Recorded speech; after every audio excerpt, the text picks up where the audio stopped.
On June 29th, 1995, a five-story shopping mall in the heart of Seoul is packed with shoppers, employees, and families. But beneath its polished floors are fatal cracks, ignored warnings of an impending catastrophe. At 5:52 p.m., the unthinkable happens. In just 20 seconds, the entire building collapses, trapping over 1,500 people inside. This was no earthquake, however, no explosion. The Sampoong Department Store disaster was entirely man-made, the result of greed, negligence, and a series of ignored red flags. The engineers saw the danger, warnings were dismissed, and in the end, over 500 people paid the price. What really led to one of the world's deadliest structural failures in modern history, and could it have been prevented? This is the story of the Sampoong Mall disaster.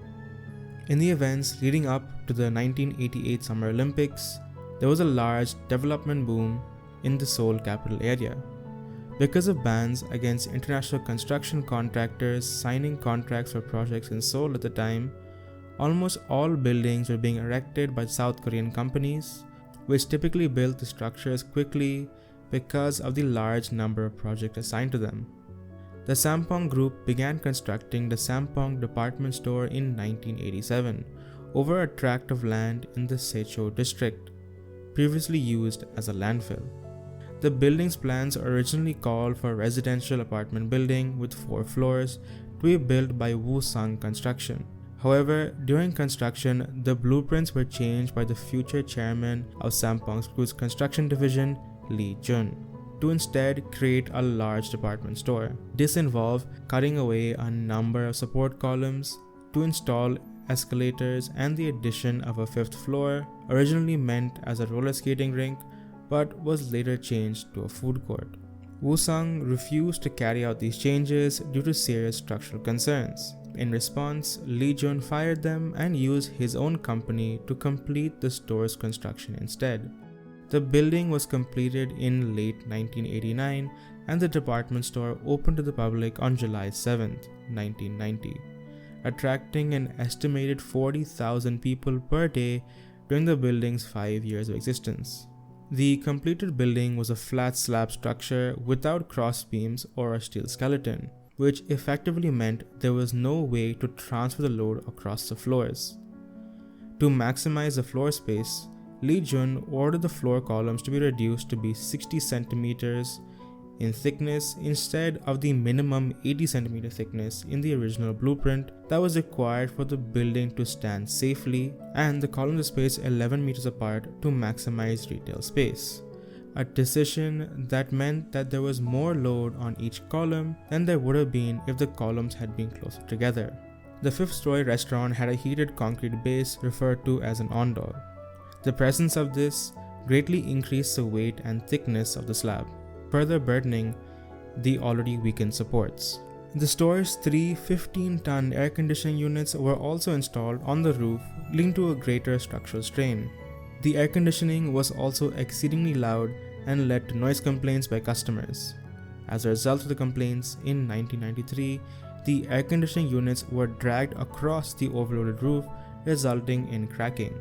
The units are moved over column 5E, where the most visible cracks in the 5th floor were seen before the collapse. The cracks in the columns worsened because the columns supporting the 5th floor were not aligned with the ones supporting the lower floors, thus causing the load on the 5th floor to be transferred directly through the slab.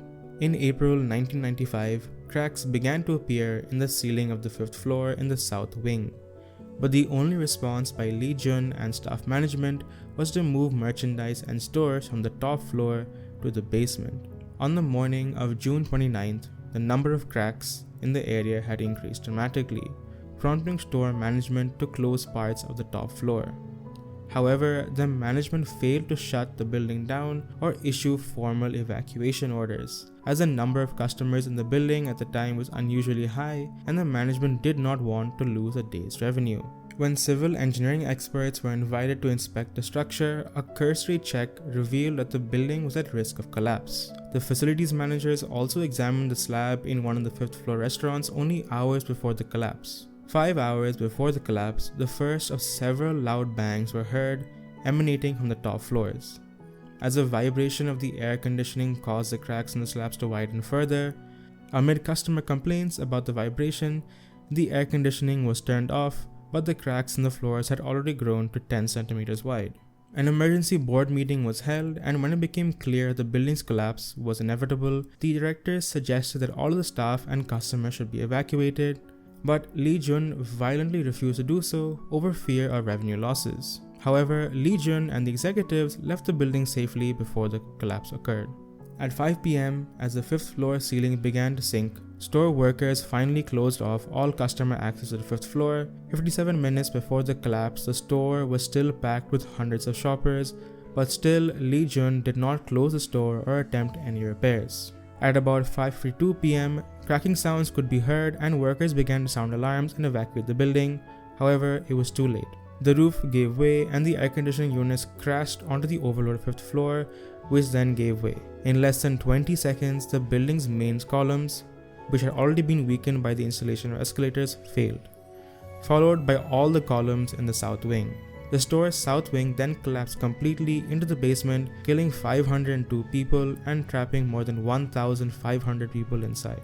The disaster resulted in property damage totaling about 270 billion won, approximately $206 million.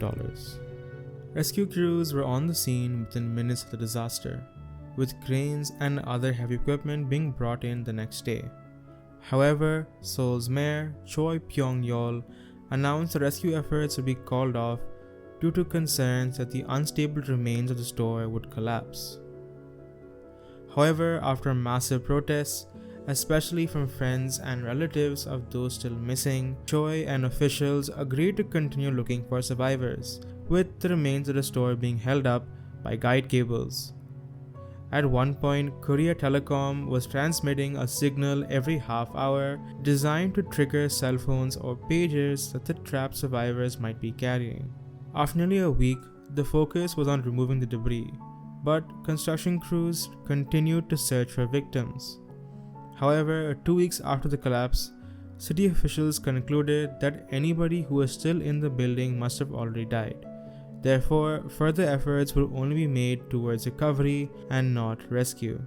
Despite the sweltering heat, some who were not rescued in the first few days avoided dehydration by drinking rainwater. One of the survivors recalled that other trapped survivors had drowned from the rain and from the water used for fire suppression. During his interrogation with Professor Chung, Lee Jun sparked further controversy by saying that his main concern was that the collapse of the store not only harmed the customers but also inflicted great financial damage to his company. On December 27, 1995, Lee Jun was found guilty of criminal negligence and received a prison sentence of 10.5 years. Prosecutors originally asked for Lee Jun's sentence of 20 years but was reduced to 7.5 years on appeal. Lee Jun later died on October 4, 2003, months after his release from prison, of complications from diabetes, high blood pressure, and kidney disease. Lee Jun's son and the store CEO, Lee Han-sang, received 7 years for accidental homicide and corruption. Following his release from prison in 2002, Lee Han-sang worked as an evangelist in Mongolia. City official Lee Chang-woo, who was the chief administrator of the area where the store was located, was sentenced to 3 years in jail for bribery. Hwang Chol-min, a former chief for the area, was found guilty of accepting a 12 million won bribe from Lee Jun and was sentenced to 10 years in prison. Other participating officials, including a former chief administrator of the Seoul district, were also jailed. Other parties sentenced included a number of the store executives and the company responsible for completing the building. At first, the families of the victims were asking for an average of $250,000 each. However, the city of Seoul, representing the store's owners, offered to pay $220,000 for each victim, arguing that they could not afford to pay more. 2 months after the collapse, Lee Jun and Lee Han-sang submitted a jointly signed memo to Seoul, offering their entire wealth to compensate the families of the victims. As a result, the Sampoong Group ceased to exist. The remains of the store were demolished shortly after the collapse and the recovery operations. The site remained vacant until 2000. The families of the victims requested that a memorial be built on the site, but it was opposed by the Seoul district government, forcing the Seoul metropolitan government to mediate the dispute. In a controversial move, the memorial was built elsewhere and the land was sold off to a private developer. The site of the collapse is now home to a luxury apartment complex, Aquavista Apartments, whose construction began in 2001 and was completed in 2004. The Yangjae Citizens Forest has a sculpture made in memory of the collapse. The 12-meter high marble memorial was funded by the Sampoong Group as compensation to the victims. As we remember this tragedy, we must also commit to preventing such disasters in the future. The legacy of the Sampoong Department Store collapse is a call to action for better safety standards, corporate responsibility, and respect for human life. Thank you all for watching. If you found this video informative, please like and subscribe for more content. Let's learn from the past to build a safer future.